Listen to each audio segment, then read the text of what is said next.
on to what? To time that we gave you. It's up to you to be distracted during the test time, to think about, oh my God, look at that shop over there, so beautiful. Imagine the window is there. Look at that car, mashallah, you know the cars are. It's up to you, but the time is running it. And one day, or one time, or a few minutes after you'll be distracted, they come and they say, you know what, time's up. We have to go. There's no more time left. But I'm not done yet. I have a lot of things to do yet. Yeah, but we already told you have enough time, but you didn't take care of your time. This is the story that we have in this dunya. Some of us, they take advantage of the time they have in this dunya and they do their best. They pass their test to the best level of their ability and they become among the awliya and friends of Allah subhanahu wa ta'ala. Some of us will be distracted by what we have around us. We know that we have to, pass this test to be reaching salvation. We know that time is limited. We know that it's temporary time that we're here, but sometimes we're so distracted and that's it. Beautiful story that we have, that Imam Sadiq alayhi salatu wa salam,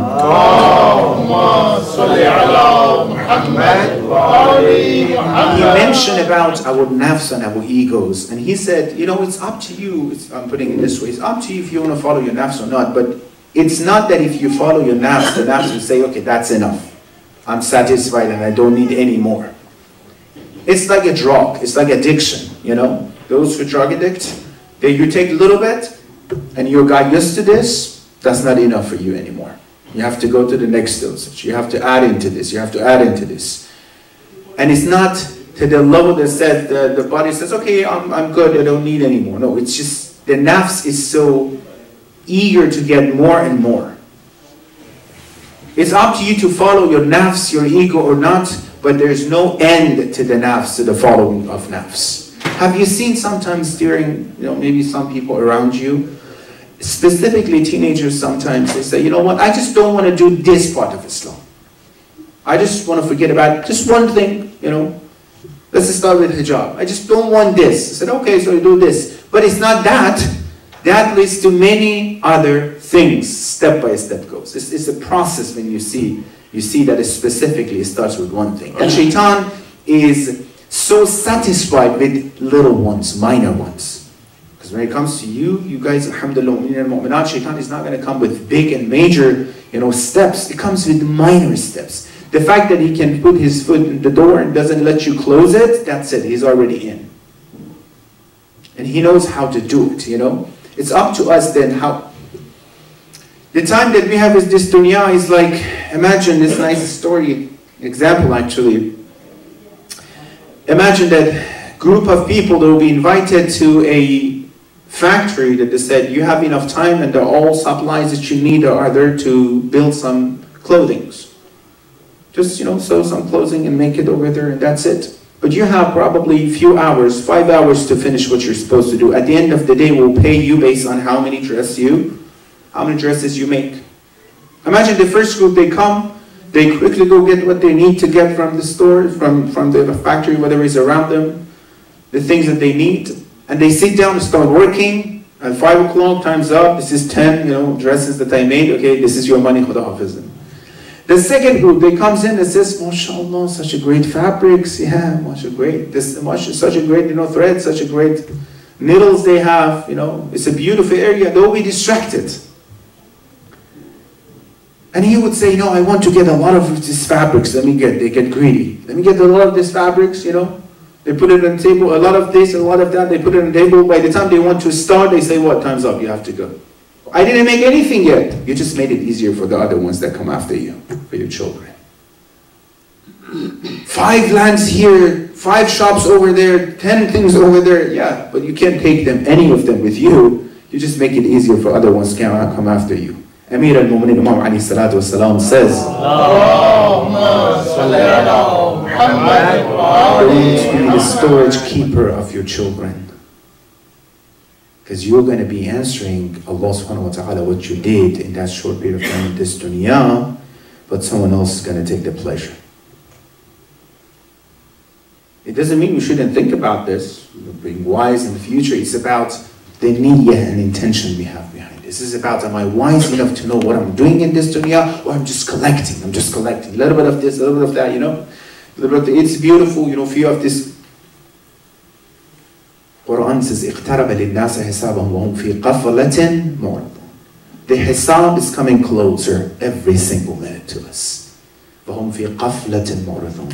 And they're so neglected about this fact that they're getting closer to the day of judgment. معرضون. They don't even think about this. They just don't want to think about this. If you don't think about the test, it doesn't change the fact in reality that you have to take the test. You have to leave one day. It's up to you what you want to do in this time that you have in this dunya. How many times I was so distracted with my job in this world, and traffic and job and making money. I'm saying even the halal ways. So distracted that the last thing that I was thinking was about me and Allah and my relationship with Allah. The most important things in my mind was the satisfaction of my CEO and my supervisors, you know. The most important thing in my mind was how to make my, you know, my job satisfying. Not even family sometimes, just my job. Promotion to higher and higher and higher. Then when I don't even have time and energy to think about myself and Allah. Yeah, sometimes salat, I do the salat, you know. However I can, being tired or not, by the time I come home, I'm so tired, I'll say somehow my prayers, so not miss it. Is this the amanah that Allah subhanahu wa ta'ala, He put on our shoulders? The same amana, trust that the Quran says, we gave it to sky, we gave it to the sky and the earth, فَأَبَيْنَا. They didn't want, they rejected. It says we can't take this amana of being the best creatures of Allah subhanahu wa ta'ala. فَأَبَيْنَا يَحْمِلْ. He says, no, we're not going to carry. But in son, because it's jahula, in son, because it's ignorant, he says, I'm going to take it. But okay, so this period of time that you have, what did you do so far and how? Some people, like I said, they do the best during the time that they have in this dunya. Some, they don't know how to take advantage. Some, they get some grades maybe just to pass the test. But it still is up to us how we want to do it. How honest we are to ourselves and to Allah subhanahu wa ta'ala. Matter of fact, we can call it, some people during the time that they live in this dunya, they have barakah and blessings in their time. They have blessings. They live in this dunya, the same maybe amount of you know, compared to many other people who are living in this dunya. Some people, they spend that time mostly in the jail. Some people, like Sheikh Abbas what we put together Mafatihul Janan, that to the end of the time in the world that we know, there is a copy of the book Mafatihul Janan in every single Shia's book. Shia's house, you know. And we opened the book of Mafati. One of his books is that. One of his books. The barakat of the life of Shaykh Abbas al-Qumi. The barakat of life of Marajah. I'm not even talking about Ahlul Bayt and Ma'asumeen. The barakat of the life of Marajah. Our Ustad, imagine thousands and thousands of students they have, they come to the dars and they teach them. Each of them, they go to different corners of this world and they start teaching many other people about Islam, isn't it? Isn't it sadaqah? Islam says, you will leave this dunya one day, but leave something after yourself. Something that will stay in this dunya after you leave this in this dunya. You can't be smart enough to do it. We call it what? Sadaqah jariyah. Continuous charity. It's up to you what you want to leave. Many people, they don't leave anything after themselves. People would forget about them. Many people leave some money and the children, they use it. And they think they own the money, they earn the money. They don't even say anything to their parents, not even a single dua or anything. One of the sisters came to me and says, Sayyid, what can I do? He says, what happened? He says, my father left a lot of money for my brothers. And my older brothers, I'm saying, my dad didn't, you know, he had some qaza salat and you have to, you know, do on behalf of him. He says, it's not my business. It was his responsibility. Why should I do it? I was like, even, you don't even think that he left this much money for you? He says, no, it's my money. Do whatever you can do during the time that you have in this dunya and left for you in this dunya. Because God knows what's going to happen. So this barakah that some people, they have in this dunya, this honesty that they have with Allah subhanahu wa ta'ala would help them to achieve the most out of their time in this world. If you want to practically think about what I'm talking about, look at yourself. how old right now you are, and how much you achieved so far in your life. I don't think any of you guys would say, I am 100% satisfied with how I'm using my time. No one can say it. No one, right? At the day of judgment, what we call it, Yawm al-Hasra. The day that people says, oh, I wish I could do something more. I wish, even mu'mineen, they would say, I wish. Disbelievers, they wish, I wish we wouldn't follow this kuffar. Mu'mineen, they said, we wish we would do more and more and more. We wish we would help more. We wish we were there to help more. We wish we were there to participate more. We wish I was spending more time on, because at that time we realize, you know. Yawm al-Hasra, the day of regret. How many times you had regret in your life? Look back. Yeah, 19 or something, you know, I sold that house or that land. If I had it today, I was so rich. Hasra.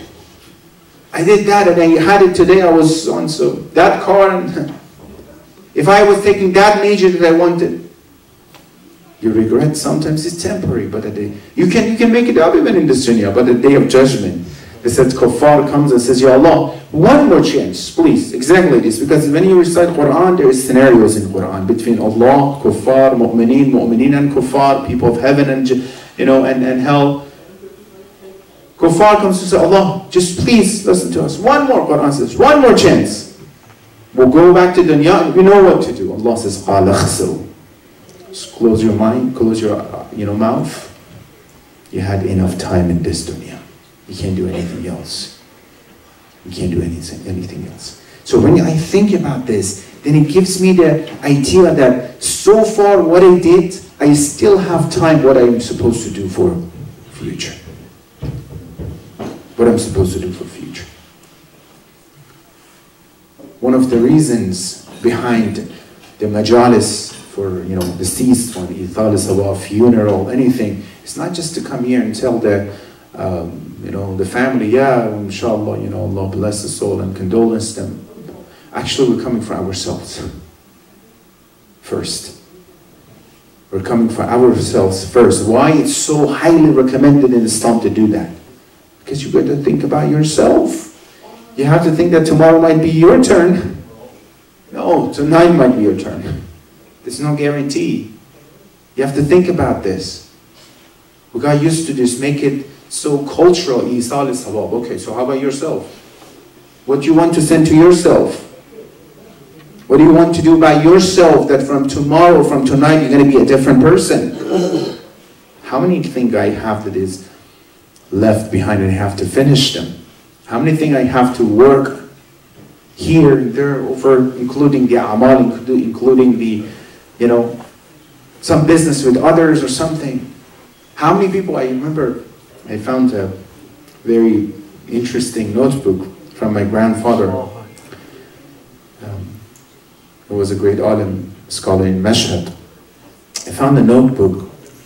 He wrote, and you know, in his notebooks, he was writing that, for example, he was writing in Riyadh, Iran, it was like $2 Hassan Agha, $5 Hussein Agha, $10 Majid Agha. Any single, you know, debt that he has to others, he already wrote it somewhere, that he wouldn't forget himself, $2, $3 like this, that he wouldn't forget himself, and if something happened to him, his family, they knew after himself. Not that comes, you know, someone comes and says, yeah, your father, you know, he owed me this much. Do you have any document? No. Okay, Khuda Hafiz. And at the day of judgment, Allah is standing there and answer what you didn't pay.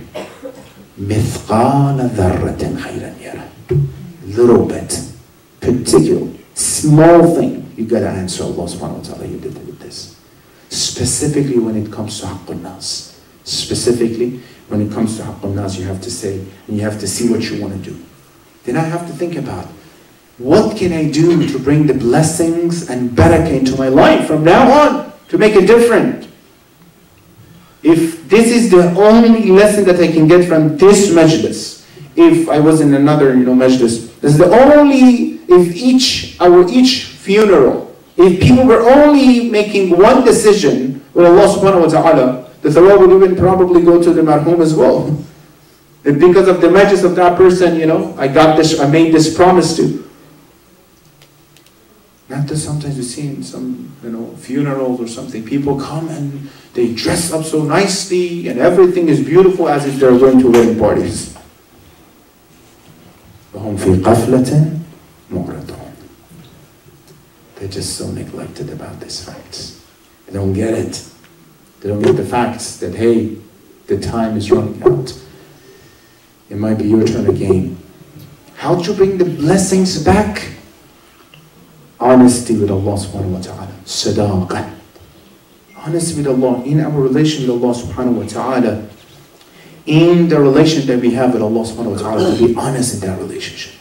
In any type of relationship you have in this dunya, you need to be honest in that relationship. Otherwise your wife, your husband, your employee, they will leave you. They will let you be dishonest. With Allah subhanahu wa ta'ala, the same thing. When I promise, when I think, it's important to stay with that promise. Hadith says, إِذَا التَّاجِرَانِ صَدَقَ بُورَكَ لَهُمَا. Even if two businessmen, they'll be sadiq, they'll be, honest in their business, not even Muslim, the barakah will be in that business. This sadaqah we bring, among the businessmen, they know the trust is the most important thing. They deal based on the trust. If there's no trust, they don't do anything, even if they're $1 billion, When it comes to Allah subhanahu wa ta'ala, from His side, there's always honesty and sadaqah. What? Look at yourself. Preconditionally, He gave you everything that you want. It is up to you to be sadiq and to be honest in your relationship with Allah subhanahu wa ta'ala. When this is honesty in the relationship, that means follow Him. Now that He was honest and He gave you everything that you needed, why don't you're not honest to do whatever He asked you to do? Even from the business perspective. Even from the business perspective. Forget about akhirah. Even in this dunya. He gave you these things this much. He says, do this. Even when you go to the doctor, you pay something to get better. You pay the doctor and you sign the contract and the disclaimer and you waive your rights so they will do the surgery. Huh? Even from the dunyavi perspective, that Allah provides all these things for you, just pray as it's a business in this dunya. How about that? Huh? It's not fair to be dishonest in this. As we recite in that dua, it says, Allahumma arzuqna tawfiq at-ta'ah. Give us the tawfiq and opportunity of ibadah and ta'ah. وَبُعْدَ الْمَعْصِيَةِ. To get away from haram and ma'siyah. وَصِدْقًا نِيَّةً. And honesty in our intentions. That we want to do it, we have to do it. And that's what we have to pay attention. Therefore, inshallah, what we have to focus more is about, number one, should be the priority, our relationship with Allah subhanahu wa ta'ala in this dunya, because the clock is running. Because the time is, the same Quran says, Wallahi, if all those who passed away, if you bring them back and you ask them, could you believe that you're not in this dunya anymore? This is no, I thought I'm going to be here more. The same as if they ask us, can you believe you're at this age right now? No, I don't. Therefore, inshallah, what we have to do, to prioritize our life. To make sure we will be regretting the least at the day of judgment, not the most. Not the most. It says, Alhamdulillah, I spend my time in masjid, in centers. Alhamdulillah, I helped these people. Alhamdulillah, I did that. Alhamdulillah, I did whatever I could do in this dunya. Alhamdulillah, people in this world, they needed me and I helped them. People of Yemen, they were in issue and problem. I was there to support them. Not that I was in easy life. Alhamdulillah, everything is fine. My car is parked over there. So yeah, I just feel bad for them. It's good for you. I don't need you to feel bad. You have to do something. It's about we feel that we do and we fulfill our responsibilities in this dunya. So when it comes to the time is over, when we're going to give our test back to the teacher, it says, now this is the amal that you did in this dunya. I have to calculate it. You see how nervous you are when you submit your paper to the teacher? How nervous you were? Oh my God, what's going to happen? You were nervous because of your amal, because you didn't know what you did on the test. So that's what we have to think mostly. Study well so you won't be nervous when it comes to that time, inshallah. We ask Allah subhanahu wa ta'ala, inshallah, give us tawfiq and opportunity to take advantage of every single minute and second and moment of this life to get closer to him and Ahlul Bayt, inshallah. Allahumma salli ala Muhammadin wa ala Muhammadin wa ajjal farajhum. Ya Allah, Ya Rahman, Ya Rahim, for the sake of all Ma'asumeen, all Anbiya, hasten the dhuhr of our beloved Imam Mahdi. Ya Allah, Ya Rahman, Ya Rahim, give us tawfiq and opportunity in this dunya to become among the true followers of him. Ya Allah, Ya Rahman, Ya Rahim, help us, give us more opportunity, make us more conscious about the fact that we leave this dunya one day, and give us opportunity to be the best in this dunya, to be among the best of your servants. Ya Allah, Ya Rahman, Ya Rahim, anyone in this dunya, if they have any need, any request, any hajah, give them all khair hajat. Those brothers and sisters in dunya that the only problem they have because they're Muslim, being killed and tortured by many people around, Ya Allah, provide opportunity for their freedom, specifically brothers and sisters in Yemen and Bahrain. Ya Allah, Ya Rahman, Ya Rahim, help our youth, make them successful in dunya wal akhirah. Ya Allah, any of these brothers and sisters being present in this majlis and tonight and come every week, Ya Allah, for every single minute that they spend in this dunya, in this actually majlis, give them thousand and thousand thawab, and inshallah khair at the day of judgment and in this dunya.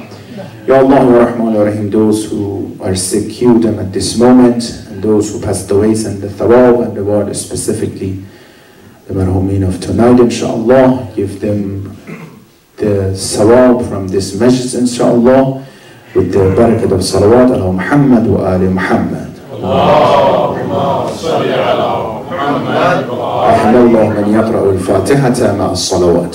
Allahumma salli ala Muhammad wa ali Muhammad.